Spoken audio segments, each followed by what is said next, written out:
شاہ جہاں راوی کے کنارے ٹہل رہا تھا تو اس نے دیکھا کہ وہاں ایک فقیر ریت پہ سویا ہے، تو اس نے اس کو کہا کہ بابا زندگی کیسی گزر رہی ہے؟ اس نے دیکھا اور مسکراتے ہوئے کہا کچھ تو تیرے جیسی گزر رہی ہے، کچھ تیرے سے بہتر بھی گزر رہی ہے۔ تو بادشاہ کو بڑی حیرت ہوئی، اس نے سمجھا یہ مجھے پہچانا نہیں۔ فقیر کو کیا پتا ہے شہنشاہ کیا ہوتا۔ اس نے کہا تم مجھے پہچانا نہیں؟ کہا تم شاہ جہاں ہو نا، بر صغیر کے بادشاہ ہی ہو نا؟ کہا ہاں ہاں، تو پھر تم نے کیسے کہہ دیا کہ کچھ تیرے جیسی کچھ تیرے سے بہتر؟ میرے جیسی زندگی کا تصور نہیں ہو سکتا اور تم بہتر کی بات کر رہے ہو۔ محلات کی زندگی دیکھی ہے تم نے؟ شاہی خدمت گزاروں کے رنگ دیکھے ہیں؟ آبنوسی جو ہے وہ پنکھیوں پر خادماؤں کے انداز دیکھے ہیں؟ تمہیں کیا پتا کہ شاہی زندگی کیسے ہوتی ہے؟ کہا بادشاہ جب رات پڑتی ہے اور تو مخملی اور خوبصورت بستروں پہ سوتا ہے، پھولوں کی لگی ہوئی سیج پہ لیٹتا ہے، میں اس ریت پہ سو جاتا ہوں، اور جب نیند آ جاتی ہے تمہیں بھی خبر نہیں ہوتی کہاں پڑا ہوں، خبر مجھے بھی نہیں ہوتی۔ اس وقت میری اور تمہاری زندگی ایک جیسی گزر رہی ہوتی ہے۔ تو کہا میرے سے بہتر؟ کہا جب سحری کا وقت ہوتا ہے تم سو رہے ہوتے ہو، میں اٹھ کے اس سے لو لگا دیتا ہوں، یہ میرا وقت تیرے سے بہتر گزر رہا ہو۔ تو جب انسان اس پہ راضی ہو جائے تو پھر اس کو زندگی گزارنے کا مزہ آتا ہے۔ بات لمبی نہ ہو تو سب سے قیمتی اثاثہ جو ہمیں دیا گیا ہے وہ ایمان ہے۔ دولت، شہرت، عزت، آبرو، کیا اس دنیا کی سب سے بڑی دولت ہے جو مل جائے تو اس پر بہت زیادہ شکر کرنا چاہیے۔ تو آئیے قرآن کھولیے، سورہ المومنون ہے، ارشاد فرمایا قد افلح المؤمنون، فلاح انہوں نے پائی جنہیں ایمان نصیب ہوا۔ تو اس کائنات میں سب سے بڑی نعمت جو حضرت انسان کو دی گئی ہے وہ دولت ایمان ہے۔ قیامت کے دن سب سے بڑی نعمت جو مومنین کو دی جائے گی وہ دیدار الہی ہوگا۔ تو جو آخرت میں دیدار الہی سے محروم ہو گیا اور دنیا میں ایمان سے محروم ہو گیا وہ حقیقی محروم۔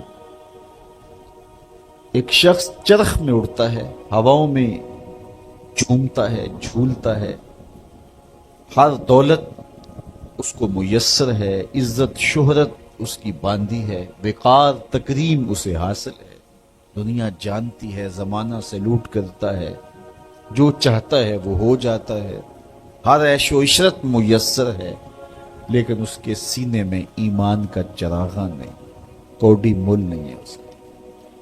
اور ایک شخص جھونپڑے میں رہتا ہے، کھانے کے لیے کبھی مل جاتا ہے کبھی نہیں بھی ملتا، دنیا اسے پہچانتی بھی نہیں ہے، وہ معروف شخص بھی نہیں ہے، لیکن اس کے سینے میں ایمان کا چراغاں ہے، وہ خوش نصیب شخص ہے۔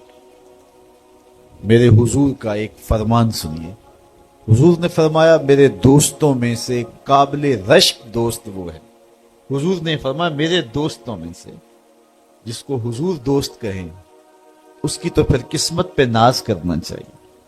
کہا میرے دوستوں میں سے جو قابل رشک دوست ہے وہ ہے جس کا سامان دنیا تھوڑا ہے، نمازیں زیادہ ہیں، جب وہ چلتا ہے تو اس کی طرف اشارہ بھی نہیں ہوتا، یہ فلاں صاحب جان، کوئی ایسا معروف شخص نہیں، کوئی بہت عہدہ ساتھ نہیں لگا ہوا کہ جب چلے تو لوگ کہیں یہ فلاں جا رہے ہیں۔ اللہ اکبر۔ پھر میرے حضور نے فرمایا کہ ثم نقد بیدہ، حضور نے ہاتھ سے چٹکی بجائی، ثم نقد بیدہ، ہاتھ سے چٹکی بجائی، اور پھر فرمایا اس کو موت بھی ایسے ہی آئی، اس کو موت بھی ایسے ہی آئی۔ پھر فرمایا قلت بواکی ہے، اس کو رونے والے بھی تھوڑے ہی تھے، اس کو رونے والے بھی زیادہ نہیں تھے۔ قلت تراسو، اس کی وراثت بھی بہت لمبی نہیں نکلی۔ فرمایا میرے دوستوں میں قابل رشک دوست دیکھنا ہے تو یہ اس کا جنازہ جا رہا ہے۔ تو ہماری سب سے بڑی دولت ایمان کی دولت، نمازوں کی دولت، شرافت کی دولت، یہ دولتیں ہمیں جمع کرنی چاہیے۔ سویر سے لے کر شام تک دونوں ہاتھوں سے ہم امیر بننے کی دوڑ میں لگے ہوئے ہیں، کوشش کر رہے ہیں دولت جمع ہو جائے، دونوں ہاتھوں سے اکٹھی کر رہے ہیں، امیر بن جائیں، دولت مند بن جائیں۔ خیال ہے کہ اگر دولت بہت ساری ہوگی تو سکون ملے گا، جب مل جاتی ہے دولت تو پھر سکون نہیں ملتا، کہتے کچھ اور حاصل ہو تو سکون ملے گا، ساری زندگی اس دوڑ میں گزر جاتی۔ جس طرح دنیا کی دولت جمع کرنے کے لیے دوڑ لگاتے ہو، شرافتیں جمع کرنے کے لیے دوڑ لگاؤ، نجابتیں حاصل کرنے کے لیے دوڑ لگاؤ، سجدوں کی کثرت حاصل کرنے کے لیے دوڑ لگاؤ، صالح اعمال جمع کرنے کے لیے دوڑ لگاؤ۔ خوش نصیبی ہے، ہاں اپنے بچوں کے لیے کاروبار بھی کرو، رزق بھی کماؤ، دولت ضرورت کی تمہیں ہونی چاہیے تمہارے پاس، لیکن فرض کرو اگر نہیں بھی ہے تو اتنی بھی ٹینشن لینے کی ضرورت نہیں ہے، جو میسر ہے اس پہ راضی رہو۔ نہیں 4 کنال کا بنگلہ تو 1 کنال کا گھر جو ہے وہ بھی سکون دیتا ہے، کنال کا گھر بھی نہیں ہے تو 5 مرلے کا کٹیا بھی تو، چھت تو اپنی ہے نا، سکون دیتا ہے۔ چلو ایسا بھی نہیں ہے تو 1.5-2 مرلے میں بھی رہتے ہو تو وہاں بھی تو قرار ہے۔ اور سنو حضور کا ایک فرمان، سیدنا علی المرتضیٰ سے مروی ہے، میرے حضور نے فرمایا جو اللہ کے دیے گئے تھوڑے رزق پہ راضی ہو گیا، اللہ قیامت کے دن اس کے تھوڑے عملوں پہ راضی ہو جائے گا، کہ میرے بندے تو بندہ ہو کے راضی ہے، میں تو پھر رب ہوں۔ یہ کتنا اچھا سودا ہے، اس پہ راضی ہو جانا۔ دکھوں کو ختم یہی چیز کرتی ہے، بندہ رب پہ راضی ہونا سیکھ لے تو جہاں بندہ ہوگا وہیں خوش ہوگا، اور راضی ہونا نہیں سیکھے گا تو کھرب پتی بھی ہوگا، نفس کی کمینگی ختم نہیں ہوگی۔ تو پھر اس پہ راضی رہنے کا فن سیکھنا چاہیے، اور یہ فن ملتا کہاں سے ہے؟ یہ فقیروں کی چوکھٹ سے ملتا ہے، اللہ والوں کی صحبت سے ملتا ہے، ان کی اپنی زندگی توکل کا نمونہ ہوتی ہے، تو ان کے پاس بیٹھ کر کے بہت کچھ سیکھنے کو ملتا ہے کہ یہ بھی تو زندگی گزار رہے ہیں۔ حضور کی سیرت پڑھیں، آپ کو یہ سب کچھ ملے۔ اللہ نے اپنے محبوب کو اختیار دیا، محبوب اگر چاہو تو یہ بطحہ مکہ سونے اور چاندی کا بنا دیں۔ تو حضور کیا کہتے ہیں؟ ایک دن کھانا دینا، ایک دن فاقہ دینا۔ جس دن کھانا ملے گا تیرا شکر کروں گا، جس دن فاقہ ملے گا صبر کروں گا۔ وہ اللہ کے حضور عجز، اللہ کے حضور رضا، یہ بہت بڑی دولت ہے، اگر نصیب ہو گئی تو سمجھو زندگی سوکھی ہوتی، ورنہ ساری زندگی دھوڑی ختم نہیں ہوتی، بھاگم باغ لگی رہتی، اور ہر وقت جو ہے وہ مشکل جان نہیں چھوڑتی۔ لیکن جو اس پہ راضی رہنے کا فن سیکھ جاتا ہے تو وہی باکمال شخص ہوتا ہے، اور اسے ہی طمانیت کی زندگی ملتی، اسے ہی قرار کا سودا نصیب ہوتا۔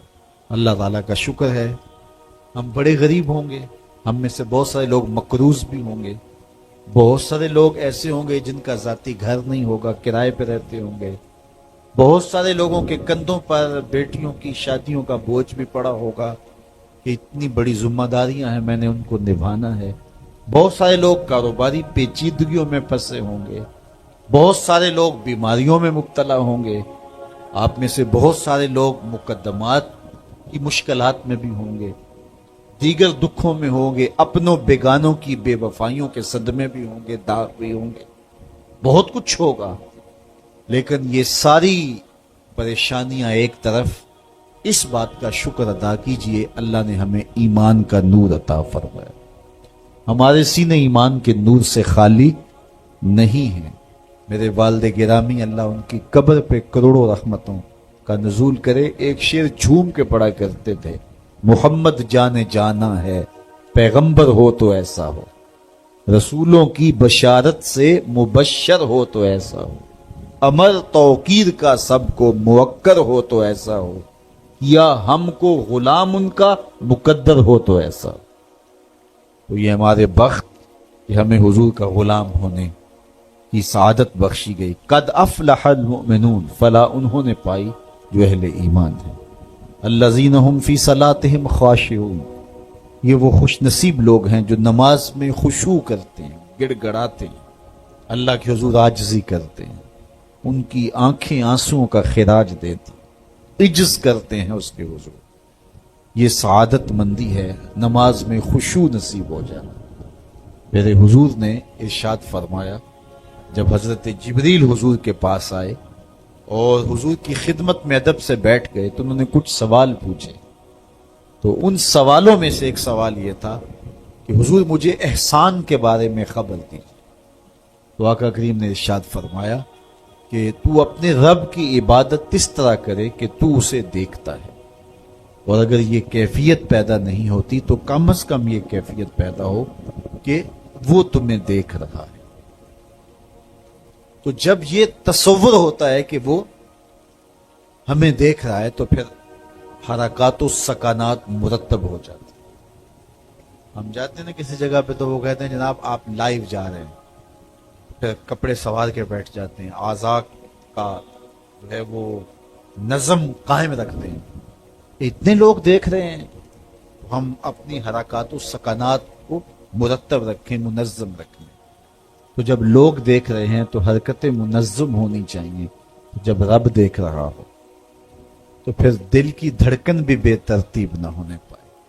پھر وسواس، خیالات، کیا کچھ جو انسان کی زندگی کو برباد کرتے ہیں ان سے کنارہ کشی ہو اور اس تصور میں ڈوب جائے کہ میرا رب مجھے دیکھ رہا ہے. یار کسی کی ماں اس کو پیار سے دیکھ رہی ہو تو پھر وہ نشہ نہیں اترتا. باپ دیکھ رہا ہو پیار سے تو وہ اپنا رنگ ہوتا ہے. استاد شفقت سے دیکھ رہا ہو، مرشد دیکھ رہا ہو کسی کو تو پھر وہ نشہ نہیں جاتا. تو کیا تصور میں بندہ ڈوب جائے کہ میرا رب مجھے دیکھ رہا ہے. تو جب رب شفقت سے، محبت سے بندے کو دیکھ رہا ہے تو پھر اس کی نماز میں کیوں لذت پیدا نہیں ہوگی، کیوں سرور پیدا نہیں ہوگا، کیوں کیفیات کا جہاں آباد نہیں ہوگا. تو فرمایا کہ وہ پھر خشوع کرتے ہیں، گڑ گڑاتے ہیں، روتے ہیں، عجز و انکساری کرتے ہیں. ان کی نمازیں پھر کس انہماک کے ساتھ، کس محبت کے ساتھ، کس پیار کے ساتھ ادا ہوتی ہیں، ان کے سجدوں کی کیفیت کیا ہوتی ہے. ایک روایت میں آتا ہے بندے کو پتہ چل جائے سجدے میں جو اس پر رحمتیں اترتی ہیں تو وہ سجدے سے سر ہی نہ اٹھائے، اتنی رحمتیں اس کے اوپر نازل ہو رہی ہوتی ہیں. تو وہ اپنی نمازوں میں خشوع کرتے ہیں، للہیت کے ساتھ، خلوص کے ساتھ، عجز و انکساری کے ساتھ، گڑ گڑاتے ہوئے، روتے ہوئے. اللہ اکبر. حضور علیہ الصلوۃ والسلام جب نماز پڑھتے تھے تو ایسے لگتا تھا جس طرح حضور کے سینے میں ہنڈیاں پک رہی ہے. اس طرح حضور علیہ الصلوۃ والسلام کا جو سینہ اطہر خوف خدا سے، خشیت الہی سے جو ہے وہ اس طرح حضور کے سینے کی کیفیت، ہنڈیا کے ابلنے کی جس طرح آواز ہوتی ہے. اللہ اکبر. والذین هم عن اللغو موردون. اور ان خوش نصیب لوگوں کی کہانی یہ ہے کہ بیہودہ بات کی طرف التفات نہیں کرتے. ان کی زندگی مقصدیت کے نور سے مالا مال ہوتی. یہ بات کی، ادھر کی اڑا دی. چائے والے کھوکھے پہ بیٹھے 3 گھنٹے گزار دیے، حمام پہ بیٹھے 2 گھنٹے گزار دیے، فضولیات پہ بحث کرتے رہے. ان کی زندگی اتنی فضول ہوتی ہے کہ وہ بیہودہ کاموں پہ وقت لگا دیں. وقت تو سب سے قیمتی اثاثہ ہے، قیمتی اثاثہ، سب سے قیمتی کمائی. انسان یوں تو نہیں اڑاتا. تو سب سے قیمتی اثاثہ جو ہمیں دیا گیا وہ وقت. امام شافعی فرماتے ہیں میں نے فقیروں سے 2 باتیں ایسی سیکھی جنہوں نے مجھے بڑا نفع دیا. چونکہ جو اہل اللہ کی باتیں ہوتی ہیں وہ باتوں کی امام ہوتی ہیں، چونکہ ان کے مشاہدات کا نچوڑ ہوتا ہے. حضرت امام احمد بن حنبل حضرت بشر حافی کے پیچھے دوڑتے تھے تو کسی نے ان کو کہا کہ آپ اتنے بڑے عالم ہیں تو اس فقیر سے کیا تلاش کرتے ہیں. تو امام احمد بن حنبل فرمانے لگے کہ احمد بن حنبل جس رب کو مانتا ہے بشر حافی اس رب کو جانتا بھی ہے. تو ان سے بڑی باتیں ملتی ہیں. میں تو کہا فقیروں کی 2 باتوں نے مجھے بڑا ہی فائدہ دیا. ان میں سے ایک بات یہ، الوقت سیف قاطع، وقت کاٹ دینے والی تلوار ہے. اگر وقت کو تم نہیں کاٹو گے تو وقت تمہیں کاٹ دے. کہا اس بات نے مجھے بڑا نفع دیا اور میرا وقت بچایا، ورنہ ہمارا کتنا وقت برباد ہو جاتا ہے. کس نے کتنے سکور کیے جی، کس نے کتنے جو ہے وہ آؤٹ کیے، اور کون کس میچ میں کتنے جو ہے اس نے سکور بنائے، اس پہ میں نے دیکھا 2-2 گھنٹے لوگ بات کر لیتے ہیں۔ اتنا وقت لوگوں کے پاس ہوتا ہے؟ مقصد کیا ہے اس کا، مدعا کیا ہے؟ ٹیلی ویژن پہ ٹاک شوز چل رہے ہوتے ہیں ایسے موضوعات پہ، تو حیرت ہوتی ہے اتنا قیمتی وقت، اور ہم بحثیت قوم کھڑے کہاں اس وقت دنیا میں، اور ہمارے پاس اتنا زائد وقت ہے کہ ہم کن امور پہ بحث کر رہے ہیں۔ کوئی بندہ باہر سے آیا نا تو اس نے دیکھا کہ پھاٹک بند ہے اور لوگ سائیکل سر پہ اٹھا کے، اور موٹر سائیکل بھی جو ہے وہ کسی طرح سے گھسیٹ کے جو ہے وہ ریلوے لائن عبور کر رہے ہیں، تو وہ بڑا متاثر ہوا کہ اتنی ذمہ دار قوم ہے کہ جو گاڑی کے آنے کا انتظار بھی نہیں کرتی، اور ان کو اپنے مقصد پر جانے کے لیے، کام پر جانے کے لیے اس قدر ان کو جلدی ہے کہ یہ سائیکل بھی سڑک پہ اٹھا کے سڑک عبور کر رہے ہیں۔ تو خیر جب پھاٹک کھلا تو وہ گیا تو دیکھا آگے بندریا کا تماشا لگا تھا، 600 آدمی وہاں کھڑا تھا۔ اس نے کہا اچھا اس کی جلدی تھی سب کو، تو ہمارا تو کتنا وقت بندریا کے تماشے کو دیکھتے ہوئے گزر جاتا ہے، جب ہم بحثیت قوم دنیا میں کہاں کھڑے ہیں، تو ہمیں تو اپنے ایک ایک لمحے کی قدر کرنی چاہیے۔ کاروباری لوگوں کو بھی آگے بڑھنا چاہیے، علماء کو بھی اپنے وقت کی قدر کرنی چاہیے، عوام کو بھی کرنی چاہیے۔ ہمارے علماء کا بھی حال ایسے ہی ہے، ایسے ایسے موضوعات پہ گفتگو کرتے ہیں جو نہ قوم کی ضرورت ہوتی ہے اور نہ ان کی ضرورت ہوتی ہے، لیکن بس وقت ہے کہ ان کے پاس اتنا ہے کہ 3-3 گھنٹے ایسے ایسے موضوعات پہ بات کر جاتے ہیں کہ جس کی قوم کو کس طرح سے ضرورت بھی نہیں ہوتی ہے۔ تو ہم اپنے وقت کو ضائع کرتے ہیں جو سب سے قیمتی اثاثہ ہے ہمارے پاس۔ حضرت امام ابو بکر بن داسا کہتے ہیں میں امام ابو داود سے ملا، یہ جنہوں نے سنن نبی داؤد لکھی ہے، تو کہتے ہیں کہ وہ فرمانے لگے کہ مجھے اللہ کے رسول صلی اللہ علیہ وآلہ وسلم کی 6 لاکھ حدیثیں زبانی یاد ہیں۔ ان 6 لاکھ احادیث رسول کا میں نے خلاصہ تیار کیا تو میرے پاس رہ گئی 4000 حدیثیں۔ پھر میں نے زہد، مناقب، فضائل، قصص اور پچھلی امتوں کے تذکروں پر مشتمل حدیثوں کو الگ کر دیا۔ جن احادیث سے صرف مسائل شرعیہ کا استنباط و استخراج کیا جا سکتا تھا میں نے ان کو الگ کیا، تو میرے پاس رہ گئیں 800 حدیثیں۔ ان 800 احادیث سے ہی پورے دین کو سمجھا جا سکتا ہے۔ جس طرح کہ قرآن مجید کی آیات میں سے 500 آیات ایسی ہیں جن سے احکام شرعیہ ثابت ہوتے ہیں، باقی کچھ پچھلی امتوں کے تذکرے ہیں، کچھ تنذیر ہے، جہنم سے ڈرایا گیا ہے، تحذیر ہے، اور کچھ تبشیر ہے، جنت کا بتایا گیا ہے، اس کے نقشے بیان کیے گئے ہیں، پچھلی قوموں پر آنے والے عذاب، ان کے اسباب بیان کیے گئے ہیں، اور بہت ساری چیزیں بیان کی گئی، لیکن جن سے احکام ثابت ہوتے ہیں ان کی تعداد، ان آیات کی، آیات الاحکام جو ہیں ان کی تعداد 500 ہے۔ اسی طرح لاکھوں احادیث کا خلاصہ جو تیار کیا، تو جن احادیث سے احکام کا ثبوت ہوتا ہے اور مسائل شرعیہ کا استنباط و استخراج کیا جاتا ہے ان کی تعداد ہے 800۔ تو حضرت امام ابو داؤد کہتے ہیں میں ان 800 احادیث کا ایک اور خلاصہ تیار کیا تو میرے پاس رہ گئی 4 حدیث، اور ان 4 حدیثوں کے بارے وہ فرماتے ہیں اساس الاسلام ہیں، اسلام کی جڑ ہیں، اسلام کی بنیاد ہیں۔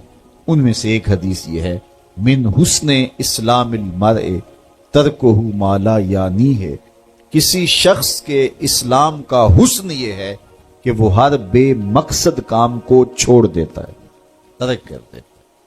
تو جب بے مقصد کاموں کو ہم چھوڑ دیں گے تو ہمارے پاس پھر وقت کا مصرف بڑا خوبصورت ہوگا، لیکن ہمارا کتنا وقت بے مقصد کاموں میں گزرتا ہے۔ میرے ایک دوست کہتے ہیں یہ جو ہم موبائل سنتے ہیں اس میں ہور سناؤ نکال دیں تو کتنا وقت بچ جاتا ہے۔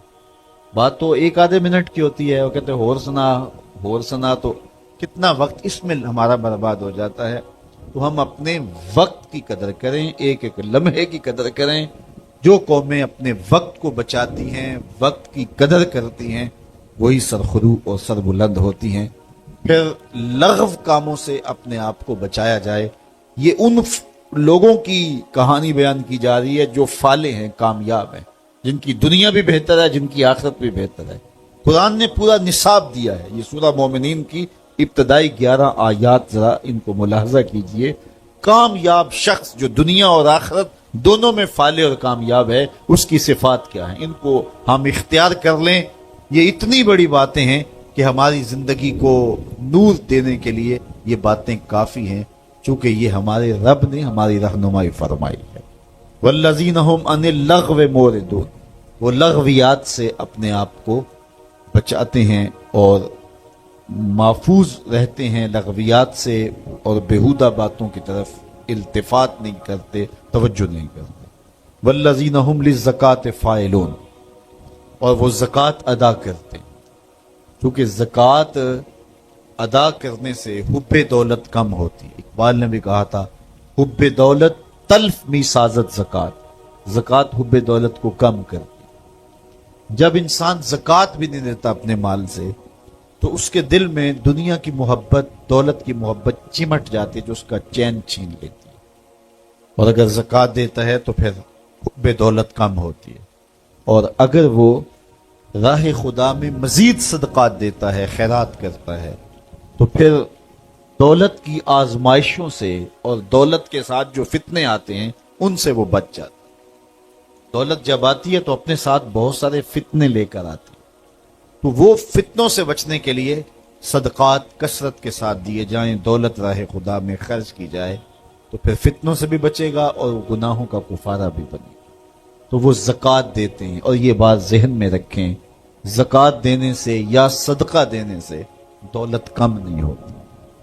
میرے حضور نے ارشاد فرمایا، قسم کر کے ارشاد فرمایا، حضرت ابو کبشہ الانماری رضی اللہ تعالی عنہ سے مروی ہے، حضور نے 7 چیزیں ارشاد فرمائیں، جن میں 4 چیزیں حضور فرمایا بغیر قسم کے بیان کرتا ہوں، اور 3 چیزیں میرے حضور نے فرمایا میں قسم کر کے بیان کرتا ہوں۔ اللہ اکبر! جب حضور رب کی قسم کریں تو پھر کتنی بڑی بات ہوگی۔ فرمایا میں اللہ کی قسم اٹھا کے کہتا ہوں، ان میں سے ایک بات فرمایا، ما نقصا مال عبد من صدقہ، تو میں محمد قسم اٹھاتا ہوں صدقے سے مال کم نہیں ہوتا۔ تو یہ حضور علیہ الصلوۃ والسلام نے جو ہے وہ فرما دیا، اور ہمارے لیے یہ کافی اور سچی بات یہ ہے، جو اللہ کی راہ میں دیتے ہیں ان کا مال کم نہیں ہوتا۔ میرے بزرگ فرماتے تھے جب تک کنویں سے پانی نکالا جاتا رہا، تازہ بھی تھا وافر بھی تھا، جب کنویں نے پانی باہر دینا چھوڑ دیا، لوگوں نے لینا چھوڑ دیا، تو پھر کیا نتیجہ ہوا، پانی نیچے بھی چلا گیا، گدلا بھی ہو گیا۔ تو جب وہ باہر دیتے تھے، بانٹتے تھے، نیچے سے سوتے بھی پھوٹتے تھے۔ تم لوگوں کو راہ خدا میں دیتے رہو، اللہ بھی تمہیں عطا کرتا رہے گا۔ اللہ اکبر! والذین هم للزکاۃ فاعلون والذین هم لفروجهم حافظون، یہ بڑی اہم بات بیان فرمائی۔ فالح شخص کے لیے جو شرائط ہیں، ایک تو مال سے محبت نہ کرے، اس کو خیرات کرے، لغویات سے اپنے آپ کو بچائے، نماز میں خشوع اور عجز پیدا کرے، اور ایک خوبی ہے والذین هم لفروجهم حافظون، وہ اپنی پارسائی کے محافظ ہوتے ہیں، اپنی عصمت کے جوہر کو لٹنے نہیں دیتے، وہ آوارہ مزاج نہیں ہوتے، دل پھینک نہیں ہوتے، بلکہ وہ اپنی عصمت کے جوہر کو محفوظ کرتے ہیں اور حق صاحب حق تک پہنچاتے ہیں۔ میرے حضور نے ارشاد فرمایا، جو تمہارے 2 جبڑوں کے درمیان ہے، یعنی زبان، اور جو 2 ٹانگوں کے درمیان ہے تمہاری پارسائی کی جگہ، ان 2 چیزوں کی تم مجھے ضمانت دے دو، میں محمد تمہیں جنت کی ضمانت دے دے۔ دور موجود میں بے حیائی پورے عروج پہ ہے، ہمارا میڈیا اس کو پروموٹ کر رہا ہے، سوشل میڈیا نے قیامت ڈھا دی، اور ماں باپ کی گرفت اولاد پر کمزور ہو گئی، ماحول اتنا حیا سوز ہو گیا کہ اپنے دامن اور اپنی عصمت کو محفوظ رکھنا اتنا آسان کام نہیں رہا۔ لیکن اس کے باوجود فالح بننے کے لیے یہ کام کرنا ہی پڑے گا، ورنہ فالحین میں نام نہیں آئے گا۔ کہ اپنی عصمت کے جوہر کو محفوظ رکھا جائے، حالات کے تیور کوئی بھی ہو، حسن بجلیاں گرا رہا ہو، خواہشات دیوانی ہو اور آرزویں مچل رہی ہوں، لیکن اپنی آبرو کا پہرا دے کہ میرا رب میری ہر ادا دیکھ رہا ہے۔ اور یہ یقین جب انسان کی روح میں اترتا ہے تو پھر حالات کا تیور کچھ بھی کیوں نہ ہو، انسان اپنی آبرو محفوظ رکھتے۔ کیا آپ دیکھتے نہیں ہیں کہ حیا سوز ماحول میں بت کے اوپر موٹا کھیس ڈال کر دروازے بند کر کے زلیخا بولتی ہے کالت ہے تلک، یوسف اب تو آ جاؤ نا، اب تو کوئی نہیں دیکھ رہا۔ اور پھر وہ شاہی محل کی شہزادی ہے اور جناب یوسف جوان رانا ہے، لیکن جب اس نے دعوت پیش کی ہے حسن قدموں میں بچھنے کے لیے خود بےتاب ہے، تو جناب یوسف کیا بولے؟ قال معاذ اللہ، کہا میں اللہ کی پناہ میں آتا ہوں۔ اللہ اکبر! پھر اتنی روشنیاں برسیں کہ گناہ کا تصور بھی محال ہو گیا۔ یکا یک حضرت یوسف کے دل میں خیال آیا اور آپ نے زلیخا سے وہ بات بھی کی، کہا کہ تو اس بت سے حیا کرتی ہے جس کی بے نور آنکھیں دیکھتی نہیں، تیرا یہ جھوٹا معبود ہے، تو اس سے بھی حیا کرتی ہے جس کی بے نور آنکھیں دیکھتی بھی نہیں، میں اس سے حیا نہ کروں جو ساتویں کوٹڑی میں بھی دیکھ رہا۔ پھر حضرت یوسف کا یقین اتنا مضبوط ہوا، اتنا روشن ہوا کہ دروازے سامنے مکفل ہوئے تھے، لیکن اس سے اپنی جان چھڑا کر حضرت یوسف بھاگتے ہیں۔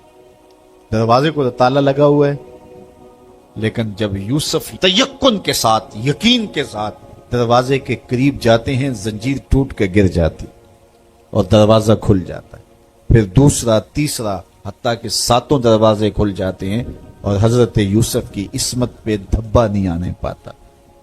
حالات کا رخ کوئی بھی ہو، لیکن جب عزم مصمم ہو کہ میں اپنی آبرو اور اپنی عزت اور اپنی ناموس کو رسوا نہیں کروں گا، تو اللہ پھر مدد کرتا ہے، وہ بند دریچوں کے اندر بھی بندوں کے لیے راستے پیدا کر دیتا ہے۔